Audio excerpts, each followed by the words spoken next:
Students, today we learn science of class 5 or first chapter living beings. So, uh, today we'll discuss about living beings. We know that the thing that have life in them are called living beings, or the characteristic of living beings we can give that they can move, they need food to eat, they need energy to move from one place to another. So, here living beings is classified into two groups, animal and plants. We have seen different type of animal and plants in our surrounding.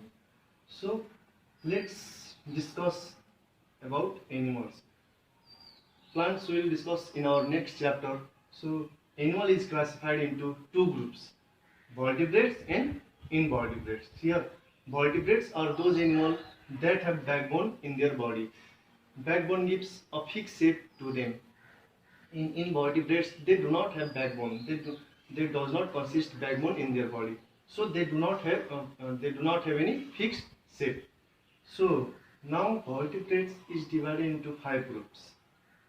As we have seen different type of vertebrates surrounded by us. The first group of vertebrates is fishes, or we can say simply as fishes. We have seen fishes living in water, or they are aquatic and have streamlined body, which helps them to movement in water. We can give different example of fishes as shark, fish, sea horse, etc. So they consist of scales on their body which protect them from decaying, and their body, they are cold-blooded animal, means they can tolerate some minimum temperature. In the next, they respire through gills. Yes.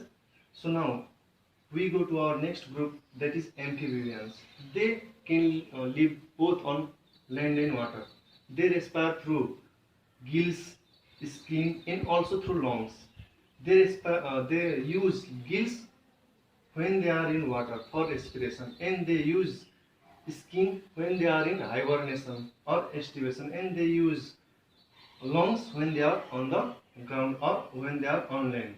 So we can give example just like frog, newt, and they are also cold-blooded animal. These fishes, amphibians, reptiles, birds, these all are egg-laying animal. So we have to remember that. So now the next one is reptiles. They can be said as crawling animal. They crawl on the ground. Yes, and their body is covered with hard rough scales. So here we can give example like snake, crocodile. They are also egg-laying animal and they respire through lungs. So the next one, here it is birds, and we have seen different birds flying in the sky. They spend most of their time mostly of the birds spend most of their time in air. So they have feathers, their body is covered with feathers, and they are warm-blooded animals, means they maintain their body temperature with the help of feathers. So their body is differentiated into head, neck, and the last tail. So they have beak, but they do not have teeth. And we can give the example, we have seen different type of birds surrounded by us, hen, parrot, other like peacock, etc. Here in reptiles, snake is only the animal. Snake is only the reptiles that do not have legs, but also they are in reptiles, and all other reptiles have legs. So the next one is mammals. Their body is covered with hairs. They give birth to young ones, and they feed milk to their babies. So here mammals are the animals that respire through lungs, and their heart is four-chambered. So we can give different example like cow, dog, as well as we human are also mammals. So let's see invertebrates here. Invertebrates means the animals that do not have backbone in their body, and it is also differentiated into different types, but here in class 5 we will study about 5 groups, that is flatworm, roundworm, segmented worm, insect, and snails. So let's discuss about flatworm. Their body is flat like ribbon, yes, like a thin sheet of paper. So they are mostly found in intestine of other animals sucking their food from their bodies. They are parasitic. So we can give different example like tapeworm, liver fluke, which are mainly found inside the intestine of other animals. So the next one is roundworm. Their body is round and cylindrical, but roundworm are absence of segment. So they are the animal that have mouth at anus at another end. From here we can find mouth and anus at each side of the body.